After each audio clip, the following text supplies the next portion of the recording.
Hello everyone, मैं वासुदेव गिरी। आज मैं क्लास 11th की चैप्टर नंबर 5 जो है कॉम्प्लेक्स नंबर, हिंदी में कहते हैं सम्मिश्र संख्या और बांग्ला में इसको बोलते हैं जटिल संख्या, ये मैं स्टार्ट करने वाला हूँ। ठीक है, तो देखिए जटिल संख्या या फिर सम्मिश्र संख्या या फिर कॉम्प्लेक्स नंबर किसे कहते हैं, मैं 3 भाषा में समझा सकता हूँ आप लोगों को। ठीक है, तो चलिए मैं स्टार्ट करता हूँ। आप लोग वीडियो को शुरू से लेकर अंत तक ज़रूर देखिएगा। तो कॉम्प्लेक्स नंबर आया कहाँ से? देखिए आप लोग क्लास 9th में क्या पढ़े थे, कितने नंबर पढ़े थे? एक नेचुरल नंबर था, होल नंबर था, इंटीजर था और था रेशनल नंबर, इरेशनल नंबर और रियल नंबर, यही तो था ना। ये सारे नंबर आप लोग पढ़ चुके थे। अब जब 11th में आ गए तो आपको कॉम्प्लेक्स नंबर एक बात आ गया। कॉम्प्लेक्स नंबर क्या होते हैं? कॉम्प्लेक्स नंबर, ठीक ना, कॉम्प्लेक्स नंबर जो है वो क्या है, जैसे कि 2 आपको दिया है या फिर -3/4 दिया है या फिर √5 दिया है, ये सारे कौन सी नंबर है? ये रियल नंबर है। क्यों? क्योंकि रियल नंबर के अंदर आपका क्या आते हैं? रैशनल नंबर, इरेशनल, मतलब परिमेय अपरिमेय दोनों आते हैं। ठीक, तो अब इसको स्क्वायर कीजिएगा। 2 का स्क्वायर करेंगे तो आपको कितना मिल जाएगा बताइए? 4 मिलेगा। -3/4 का स्क्वायरिंग करेंगे तो आपको कितना मिलेगा? 9/16 और √5 का स्क्वायर करेंगे तो क्या होगा? 5 मिलेगा। तो सारे के सारे वैल्यू क्या मिल रहा है मेरे को? पॉजिटिव मिल रहा है। तो रियल नंबर को जब हम स्क्वायरिंग करने के बाद उसकी वैल्यू पॉजिटिव मिलता है तो क्या होता है? रियल नंबर ही होता है। मतलब रियल नंबर का ये कैरेक्टरिस्टिक है, मतलब गुण कहिए चाहे जो भी है। रियल नंबर का सबसे बड़ा कैरेक्टरिस्टिक क्या है? उस संख्या को स्क्वायर करने पर पॉजिटिव मिल जाए तो उसको हम रियल नंबर कहेंगे। लेकिन मान लीजिए सपोज -1 है, √-1 या फिर -√3 या फिर -√5 ऐसे दिया हुआ है। इस नंबर को आप स्क्वायरिंग जब करेंगे, इसको और इसको जब आप स्क्वायरिंग कर लेंगे तो क्या मिलने वाला है बताइए? ये कितना मिलेगा? -1। ये कितना मिलेगा आपको? ये कितना मिलेगा आपको? -3। ये कितने मिलेंगे? -5 मिलेगा ना। तो देखिए ये सब नंबर को जब हम स्क्वायरिंग कर रहा हूँ तो उसकी वैल्यू क्या मिल रहा है? नेगेटिव। और इस नंबर को जब स्क्वायरिंग कर रहे थे तो क्या मिला था मेरे को? पॉजिटिव। तो कहने का मतलब जब पॉजिटिव मिलता है तो क्या होता है मेरा? Real number. ठीक है, मतलब वास्तव संख्या। और जब इसको स्क्वायर करने पर नेगेटिव आ रहा है तो वो रियल नंबर नहीं होंगे। यही जो है, यही इसी को कहते हैं क्या हम लोग? Complex number. तो कॉम्प्लेक्स नंबर आया किस लिए? इस समीकरण में, जैसे कि आपके पास एक इक्वेशन दे दिया है, सपोज मान लीजिए x² + 1 = 0 है। अब x² बराबर क्या होगा बताइए? -1। x बराबर क्या होगा? √-1। तो देखिए इसको जब स्क्वायर करेंगे तब क्या होगा? -1 मिलेगा। तो जब कोई भी नंबर को स्क्वायर करने पर नेगेटिव वैल्यू मिलता है तो उसको कॉम्प्लेक्स नंबर कहते हैं, मतलब इमेजिनरी रियल दोनों पार्ट होंगे। अभी चलते हैं कॉम्प्लेक्स नंबर को रिप्रेजेंट, मतलब दर्शाने की तरीका। कॉम्प्लेक्स नंबर को हम लोग जेड से दर्शाएंगे। अभी कोई भी रियल नंबर ले लेते हैं। सपोज मान लीजिए हम x, y ले रहा हूँ ऑर्डर पेयर में। ठीक, अब x, y किसी को भी दर्शा सकते हो। मान लीजिए 2 रियल नंबर है, 3 वो भी रियल नंबर है, √5 ये भी रियल नंबर है, √6 ये भी रियल नंबर है। तो मैं x, y से ये सब किसी को भी दर्शा सकता हूँ। ठीक है, तो इन जनरल के लिए हम क्या ले लिया? x, y। अब इसको क्या लिख रहा हूँ? x + iy। जहाँ पे लिखिएगा, जहाँ, वेयर मतलब हिंदी में होगा जहाँ और बांग्ला में होगा जेखाने, यही खाली अंतर है और कुछ नहीं है। तो क्या होगा? i = √-1। ठीक, तो ये है हमारा कॉम्प्लेक्स नंबर को दर्शाने की, सम्मिश्र संख्या को दर्शाया जाता है इस रूप में। अब देखो z बराबर x की मान सपोज दे दिया आपको 0 और y है, तो यहाँ पे x के जगह पे 0 रखोगे तो +iy, तो बराबर क्या होगा? iy। तो देखिए कॉम्प्लेक्स नंबर से मेरे को क्या मिल रहा है? Imaginary part. तो हाँ, यहाँ पे थोड़ा सा बता दूँ, x होता है रियल पार्ट और ये पार्ट होता है इमेजिनरी पार्ट। ठीक है, ये वास्तव और ये काल्पनिक। ठीक है, जिसकी कल्पना नहीं कर सकते हैं। तो ये मिल गया मेरे को। अब देखो z बराबर आपको दिया है x, 0, तो क्या हो जाएगा? x + x प्लस आई इंटू 0, तो क्या मिलेगा x। तो कॉम्प्लेक्स नंबर से आपको प्योर नंबर मिल रहा है, ठीक है। तो ये तो गया था कॉम्प्लेक्स नंबर को दर्शाने की, कॉम्प्लेक्स नंबर किसे कहते हैं ये क्लियर हो गया। आगे चलते हैं हम लोग। मान लीजिए सपोज आपको दो कॉम्प्लेक्स नंबर दे दिए, ठीक है, दो कॉम्प्लेक्स नंबर दिया। तो एक कॉम्प्लेक्स नंबर को हम तो जेड से दर्शाते हैं, इसको Z1 मान लिए, दूसरे को हमने Z2 मान लिया। इसको मैंने दर्शा रहा हूं किसमें, a प्लस आई बी से, और इसको मैं दर्शा रहा हूं c प्लस आई डी से। अब कहोगे उसमें एक्स वाई लिए थे, इसमें ए बी, अब कुछ भी ले सकते हो, उसके लिए परेशान मत रहिएगा, ठीक है।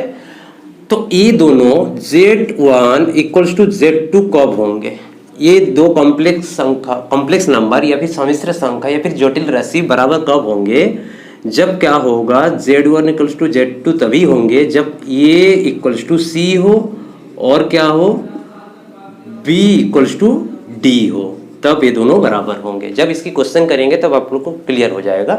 इसके बाद हम लोग आगे चलते हैं। इसके बाद हम लोग आ जाते हैं क्या, कॉम्प्लेक्स नंबर में। अब इसकी कॉन्जुगेट, मतलब एक कॉम्प्लेक्स नंबर दिया रहेगा, उसकी कॉन्जुगेट को हम लोग कैसे दर्शाएंगे, या फिर हिंदी में बोलते हैं, ठीक है। तो देखिए जैसे कि देखते हैं, हम लोग को दिया है Z1 मान लीजिए क्या, या फिर Z दिया है, Z क्या दिया है, x प्लस आई वाई, ठीक। तो इसका जो कॉन्जुगेट Z बार बराबर क्या हो जाएंगे, जहाँ पे प्लस है वहाँ पे खाली आपको माइनस लगा देना है, बस इतना ही खाली, और कुछ नहीं है इसकी कॉन्जुगेट की, ठीक। अब देखिए आपका, अभी चलते हैं आपका जो एनसीईआरटी बुक में जो क्वेश्चंस है एक्सरसाइज 5.1 का, एक्सरसाइज 5.1 का ना, ये क्वेश्चन करने से पहले मैं एक चीज आपको बता दूंगा जिसके हेल्प से इस चैप्टर की आप सारे क्वेश्चन लगा लेंगे। वो जब तक आप नहीं जानेंगे ये क्वेश्चन कर नहीं पाएंगे। तो चलिए उसी को हम लोग जानते हैं। तो आई बराबर हम लोग क्या जानते थे, अंडर रूट -1। अब बताओ आई स्क्वायर कितने हो जाएंगे, आई स्क्वायर करोगे तो इसको स्क्वायरिंग करोगे तो रूट हट जाएंगे तो क्या होगा, -1 होगा, ठीक। अब आपको दे दिया, मान लीजिए सपोज आई क्यू बराबर कितना होगा, तो आई क्यू कितने होंगे, हम इसको क्या लिख सकता हूँ, आई स्क्वायर इंटू आई लिख सकता हूँ। अब बताओ आई स्क्वायर की मान क्या है, -1, तो -1 इंटू क्या होगा आई, तो ये क्या हो जाएगा -i। तो आई क्यूब का मान क्या होगा, -i। ये आपको जानना जरूर पड़ेगा तभी कर पाओगे। i4 दे दिया आपको, कितना होगा, तो आई स्क्वायर का मान -1 जानते हैं ना, तो हम क्या कर देंगे, आई स्क्वायर का स्क्वायर कर दे तो क्या है, आई की पावर 4 लिखा। अब देखो आई स्क्वायर मतलब क्या है, -1, तो -1 का स्क्वायर कितने हो जाएंगे, 1, ठीक। अब सपोज आपको दे दिया आई की पावर 5, तो आई की पावर 5 को हम कैसे लिख सकते हैं बताइए, आई क्यूब इंटू आई स्क्वायर, क्योंकि इंटू के टाइम पावर जुड़ जाएंगे तो i5 होंगे। अब बताओ आई क्यूब कितना होता है, आई क्यूब होता है -i, और आई स्क्वायर क्या होता है आपका, -1 इंटू -1, तो -1 इसके साथ इंटू होंगे तो प्लस आई, तो आई की पावर 5 की वैल्यू कितना आ रहा है, आई, ठीक। इसके बाद सपोज मान लीजिए आई टू द पावर 6 दे दिया आपको, ठीक। आई टू द पावर 6 को हम कैसे लिख सकते हैं बताइए, आई स्क्वायर का क्यूब लिख सकते हैं, या फिर ऐसे भी तो लिख सकते हो आई स्क्वायर इंटू आई स्क्वायर इंटू आई स्क्वायर, ये भी लिख सकते हो। अब बताओ आई स्क्वायर का मतलब क्या है भाई, -1, तो -1 इंटू -1, ये कितने हो जाएंगे, माइनस प्लस -1। यहाँ पे भी देख सकते हैं आप, आई स्क्वायर मतलब क्या है मेरा -1, तो -1 का क्यूब मतलब क्या हो जाएंगे, 3 बार माइनस होंगे -1। तो देखिए चाहे इधर से जाए चाहे ऐसे करिए वही वैल्यू आना है, ठीक। ये तो था आई की पावर 6 तक हमने किया, i7 i8 आप खुद भी कर सकते हैं, ठीक है। इसके बाद सपोज मान लीजिए आपके पास इस टाइप की है, किस टाइप की, आई की पावर 1/i दे दिया सपोज, ये कितने होंगे, ठीक। तो ये कितना होगा, हम इसको कैसे लिख सकते हैं, i/i² लिख सकते हैं, एक i कटेंगे तो यही चीजें हैं। अब देखो आई स्क्वायर मतलब क्या होता है, -1, तो ये कितने हो जाएंगे, -i, समझ में आ गया। अब आपको दे दिया i/i² दे दिया, सॉरी 1/i² दे दिया, 1/i² दे करके पूछ रहा है कितना होगा, तो देखिए कितना होगा, 1 जैसे है ऐसे, आई स्क्वायर कितना होता है, -1, आई स्क्वायर होता है क्या, -1, तो ये कितने हो जाएंगे, -1, समझ में आया। इस टाइप के आपको कोई भी देगा तो आप निकाल सकते हैं। तो देखिए चाहे आपके पास आई की पावर 6 दे, चाहे आई स्क्वायर दे, चाहे i³ दे, चाहे i5 दे, चाहे 1/i दे, चाहे और क्या दे आपको 1/i² दे, ये सारे के सारे वैल्यू क्या आ रहा है तो 1 या फिर -1 i या फिर क्या आ रहा है हमारा -i, यही 4 वैल्यू आ रहा है कि नहीं। तो देखिए कोई भी पावर दे यही 4 वैल्यू ही आना है, इसके सिवा नया कोई आएगा ही नहीं। तो इसके हेल्प से ही अभी क्वेश्चन सब हो जाएगा। देखिए आपका जो एक्सरसाइज 5.1 में क्वेश्चन दिए हैं, क्वेश्चन से बुक की क्वेश्चन से मतलब नहीं है, आपका कॉन्सेप्ट कितना क्लियर हो रहा है वो आपको जानना बहुत जरूरी है। बुक में क्वेश्चन दिया है, पहला क्वेश्चन सपोज मान लीजिए आपको -5i इंटू 3 और क्या दे दिया है 5 और यहाँ पे i दे दिया है। ठीक है, चलिए हाँ ऐसे ब्रैकेट लगा देते हैं, ये दिया है आपको। और इसको क्या करना है आपको कॉम्प्लेक्स नंबर के रूप में, मतलब a प्लस IB इस रूप में दर्शाइए, चाहे a प्लस IB इस रूप में दर्शाइए, चाहे x plus IY। Complex number बोला मतलब ये इस रूप में दर्शाना है, तो आपको बुक में इस रूप में दर्शाने के लिए बोला है, तो ये कॉम्प्लेक्स नंबर के रूप में आपको दर्शाना है। तो कॉम्प्लेक्स नंबर के रूप में दर्शाना है तो क्या करेंगे हम, देखिए अब हमारा काम क्या रहेगा, e नंबर और a नंबर को पहले इंटू कर लीजिए, तो -5 इंटू 3/5 लिखेंगे, i इंटू आई क्या हो जाएगा i²। समझ में आया। अब देखो ये 5 तो कट जाएंगे, तो -3 i² क्या होता है -1, तो कितना हो जाएगा 3। Answer clear.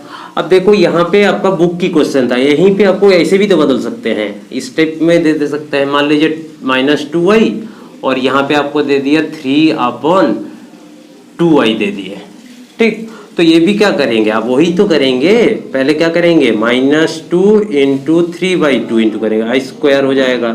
देखिए 2 काटा, -3 इंटू -1, तो ये भी 3 आ रहा है कि नहीं। तो क्वेश्चन से मतलब नहीं होता है ना, आपको क्वेश्चन करने से मतलब कॉन्सेप्ट से मतलब होता है। तो इसके बाद मान लीजिए दूसरा क्वेश्चन जैसे कि आपको दिया हुआ है, वो क्वेश्चन में हम लोग चलते हैं। क्या दिया है,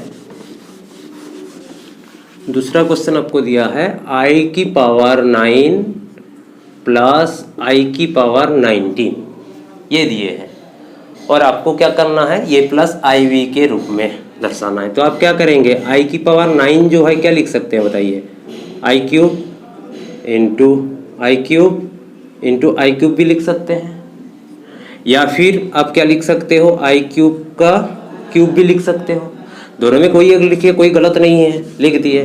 प्लस इसको क्या लिख सकते हैं, i⁻18 इंटू i लिख सकते हैं। ऐसे नहीं समझ पा रहे तो ऐसे लिख दो, i⁻18 + 1 भी तो लिख सकते हो। अब देखो i³ कितने होते हैं, अभी हमने किए थे, i³ मतलब क्या होगा, i² इंटू i लिखेंगे, i² मतलब -1 इंटू i, तो क्या हुआ -i। तो ये चीज़ आपको पता होना जरूरी है, ठीक। तो i³ की जगह में हम क्या लिखेंगे, -i into -i into -i, समझे, ये लिख लिया हमने। अब इधर आ जाते हैं, इसको क्या लिख सकते हैं, i⁻18 और एक पावर में प्लस है तो इंटू i लिख सकते हैं। समझ में आया। अब बताओ i ये कितने हो जाएंगे, माइनस से प्लस माइनस, तो माइनस तो होंगे, i³ हो जाएगा। प्लस इसको हम लोग क्या लिख सकते हैं, i⁻18 को i² 9 भी तो लिख सकते हैं। अब इंटू क्या है i। समझ में आया। अब बताओ i³ क्या होता है, -i, तो यहाँ पे क्या हो जाएगा, माइनस इंटू -i, तो +i हो जाएगा एक साथ, डायरेक्ट हम लिख दिए, समझे। नहीं तो नहीं समझ पा रहे तो भाई लिख देते हैं, माइनस और i³ का वैल्यू -i, ठीक। प्लस i² मतलब क्या होता है, -1⁹ इंटू क्या है i। अब देखो ये कितने हो जाएंगे भाई, माइनस से +i, और यहाँ पे आपका कितना हो रहा है बताइए, i⁻1⁹ मतलब ये ऑड है, तो ऑड है तो यहाँ पे माइनस साइन आ जाएंगे और i हो जाएंगे, ये कितना हो गया 0, ठीक है। तो इसका रूप जो हमको क्या दर्शाना था, a + IB के रूप में ना, तो अब इसको कैसे लिख सकते हो बताओ, 0 + i इंटू 0, ये रूप है, ये मतलब 0 है, IB मतलब 0 है, तो ये रूप था, ठीक है। चलिए और एक क्वेश्चन हम लोग कर लेते हैं। आपका एक्सरसाइज 5.1 में तो नहीं है, आपका एनसीईआरटी बुक में नहीं है, लेकिन मैंने एक क्वेश्चन चूज किया हूँ जो इम्पोर्टेंट है आप लोग के लिए। तो क्वेश्चन क्या है, 1 + i अपॉन 1 - i का होल क्यूब, इसको रिप्रेजेंट दर्शाना है a + ib के रूप में, मतलब इस आकारे माने a + ib आकारे देखाते हुए, ठीक है। तो देखिए इसको हम लोग करते हैं, कैसे करेंगे इसको देखिए, पहले क्यूब है ना, क्यूब को थोड़ी टाइम के लिए आप भूल जाइए। तो क्यूब हम थोड़ा सा यहाँ पे दिखाते हैं इस चीज़ को कैसे करते हैं। 1 + i अपॉन 1 - i ले लिए, ठीक है। तो ये कॉम्प्लेक्स का, इस कॉम्प्लेक्स नंबर की ये कॉन्जुगेट है। तो अब क्या करेंगे, हम जैसे रैशनलाइज करते हैं, हम लोग क्लास 9th में पढ़े हैं, माइनस है तो ऊपर में हम क्या करेंगे, प्लस से, ऊपर नीचे से हम क्या किससे करेंगे, 1 + i से करेंगे, ठीक है। 1 + i से कर दिए, ये समझ में आ गया। अब देखो ये चीज़ क्या हो जाएगा, 1 + i का होल स्क्वायर हो जाएगा, ये a² - b² मतलब 1² मतलब 1 - i², ठीक। अब इसको a मानो और इसको b मानो, तो a + b होल स्क्वायर की फॉर्मूला लगाएंगे। तो a + b होल स्क्वायर की फॉर्मूला क्या होता है, a1² + 2 × 1 × i + i²। अब नीचे आपका क्या होगा, 1 i² की मान क्या होता है, -1, तो माइनस से +1, ये समझ में आ गया। इस ऊपर में कितने हो जा रहा है, 1 मतलब 1, और ये कितना हो जाएगा आपका +2i - 1, तो ये कट गए, नीचे कितना बचा आपका 2, तो कहने का मतलब 2i अपॉन 2 मतलब i होगा, 2 कट गया। तो बताइए इसका जो मान हम सिंप्लीफाई करके कितना मिला, i। तो आप क्या करेंगे, इस जगह पे पुट कर दीजिए, i का पावर क्या हो जाएगा, क्यूब, तो वो क्या हो गया i³ मतलब क्या है बताइए, i³ मतलब हम क्या लिख सकते हैं, i² × i² का मतलब -1 और ये i, तो कहने का मतलब -i मिला। अब हमको a + ib के रूप में लिखना है, तो हम इसको क्या लिख सकते हैं, 0 + -i तो लिख सकते हैं, 0 + -i लिख सकते हैं। तो कहने का मतलब देखिए यहाँ पे a मतलब कौन है, 0, और b मतलब कोई नहीं है, मतलब क्या है, -1, ठीक। तो ये है हमारा इस क्वेश्चन को a + ib के रूप में जो दर्शाने के लिए बोला था, कितना इजी है, ठीक है। तो उम्मीद करता हूँ मेरा ये जो आज कॉम्प्लेक्स नंबर, जिसको हिंदी में सम्मिश्र संख्या और बांग्ला में जटिल संख्या बोलते हैं, तो ये आप लोग को समझ में आ गया। और आप लोग मेरे चैनल में पहली बार हो तो चैनल को सब्सक्राइब कर दीजिएगा, वीडियो को लाइक कीजिएगा, कमेंट सेक्शन में ज़रूर लिखिएगा हमारा ये लेक्चर कैसे आप लोग को लगा, ठीक है।